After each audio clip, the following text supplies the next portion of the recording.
Heti tässä asuntoon sisälle astuessaan tällainen kuramatto. Ja tässä edessä on myös tällainen peilikaappi, jonka yllä on myös säilytystilaa täällä yläkaapissa. Sitten löytyy siivouskaappia ja sitten tommosia kuiva-ainekaappeja tästä oikealta.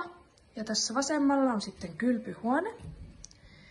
Ja täällä kylpyhuoneessa on ihan perus peilikaappi ja allaskaappi löytyy. Sitten on tuo pesukonekytkentä, suihku ja tämän asunnon ehdottomin etu sauna. Ja tää on ihan kivan kokoinen sauna, joka täältä löytyy. Sitten täällä on keittiö. Täällä on aika uudet nämä kodinkoneet.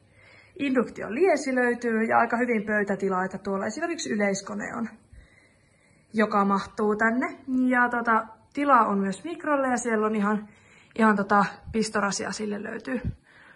Ja tässä on sitten olohuone.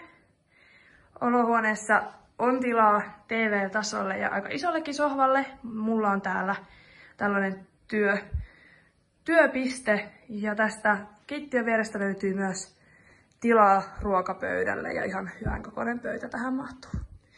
Täältä löytyy sitten makuuhuone. Makuuhuoneessa on toinen työpiste ja sen lisäksi tämmöinen 160 sänky mahtuu oikein hyvin ja siellä jää vielä tilaakin, eli periaatteessa myös isompi sänky voisi mahtua. Täällä on vaatehuone. Tää on vähän sotkunen, täällä on tosi paljon tavaraa, mutta siis tänne mahtuu kans paljon säilytystavaraa. Ja sitten tässä on myös vaatekaappi, jonka ovessa mulla on nyt tollanen ovinaulakko myös, mutta tässä on paljon tilaa myös. Sitten tästä asunnosta löytyy myös parveke, joka on myös tosi iso. Ja tänne mahtuu ihan kunnolla kalusteet. Ja mulla on täällä myös pyörä säilytyksessä.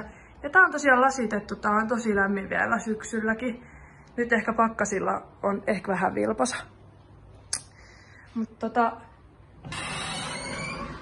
tää asunto on tosiaan tällainen aika tilaava ja sopiva asumiseen. Ja yksi etu vielä mikä on, niin täällä on myös koneellinen ilmanvaihto.